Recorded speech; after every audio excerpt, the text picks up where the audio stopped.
You're 18 years old and you're wearing somebody's brains around on your shirt because they got their head blown off right next to you. And that's not supposed to affect you. I can never understand that. I remember looking at my men. The average age was 19. My God, you know, I'm taking boys to war. 19. 19.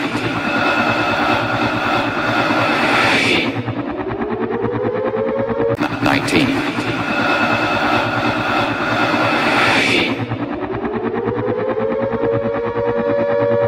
A British soldier was killed and 5 others injured after the enemy fired northern Afghanistan.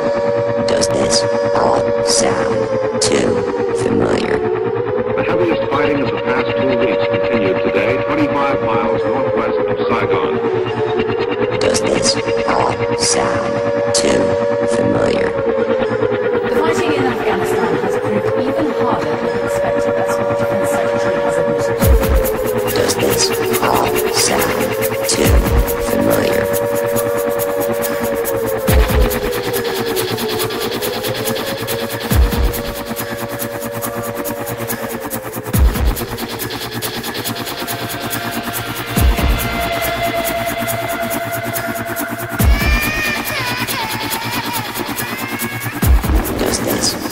Sound too familiar.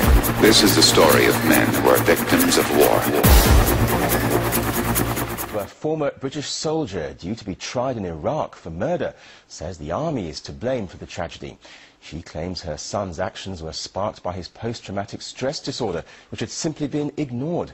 Experts say the UK is not doing enough to help those who fought for their country. RT's Laura Emmett reports. Danny. He's languishing thousands of miles away in a Baghdad jail, facing trial for double murder. A veteran of the wars in Bosnia and Iraq, Fitzsimmons had been diagnosed with post-traumatic stress disorder. Its symptoms include flashbacks, nightmares and a constant state of hypervigilance. Despite that, he was allowed to return to Iraq with a private security firm and now stands accused of fatally shooting 2 colleagues. He'd only been in Baghdad 36 hours.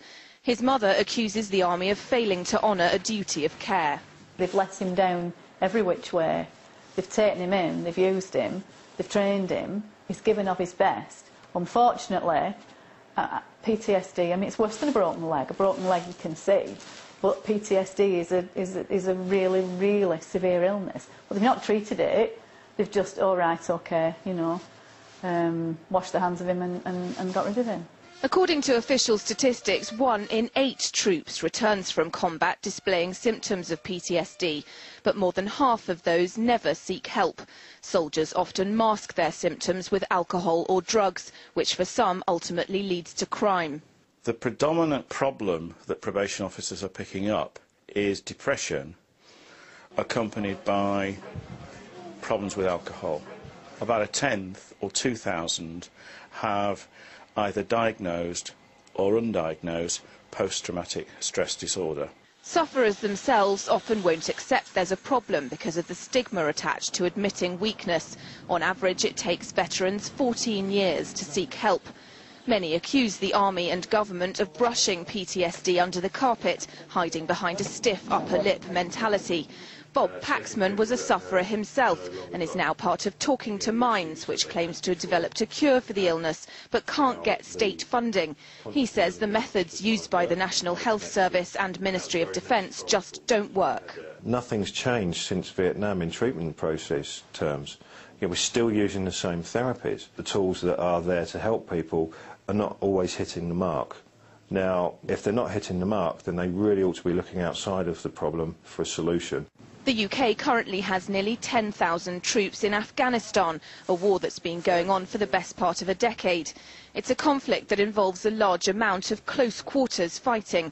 Experts say it's those kinds of intensely stressful situations that lead to PTSD that could have serious consequences in the future. But in the 30 years since the conflict ended, more than 260 Falklands veterans have committed suicide. Those who work with PTSD sufferers say if it continues to go untreated and ignored, it will lead to more avoidable deaths. Danny Fitzsimmons is facing the death penalty in Iraq and could hang from the same gallows as Saddam Hussein. While his mother feels terribly for the families of his alleged victims, she says she just can't give up. Somebody needs to stand up and say to anybody who has a brother, a son, a partner who comes out of the armed forces and starts displaying erratic behaviour or behaviour that is completely different than they displayed before, they need to check immediately.